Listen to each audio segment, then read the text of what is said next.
Thank you, Madam Deputy Speaker, and it's a pleasure to be called to speak in this debate. The Government's £1.57 billion Cultural Recovery Fund is so important to my constituency of Guildford, which proudly boasts of its culture and heritage.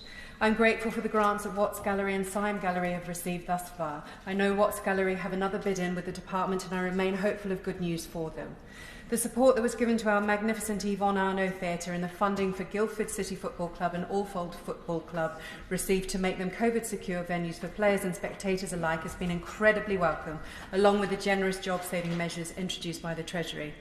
In the short time I have, I wish to focus my contribution on the performing arts. Before words were ever written down, storytelling and music was the way in which communities were able to pass on history, identity and culture, who we are, what we believe, and the universal truths about the human condition. And even though the theatres went dark and auditoriums fell silent, theatres, both professional and amateur, found ingenious way to put on productions online and gain audiences that extend beyond our towns and villages, like the Guildford Shakespeare Company. I commend them for their innovation in order to survive, but Madam Deputy Speaker, we all know that Zoom can never compete with being in the room. The performing arts have a way of transcending the mundane, and never before and never more do we need that than now in this difficult time of COVID. It's not just adults, but children, especially children who learn differently, who find inspiration, meaning and heroes they seek to emulate in seeing live performance in sport. I will never forget the first live performance I saw aged 15. It was Rachmaninoff's Piano Concerto No. 2 in C minor. I was utterly transfixed. I also know the huge privilege of performing for an audience and working behind the scenes to make that magic happen with others equally passionate.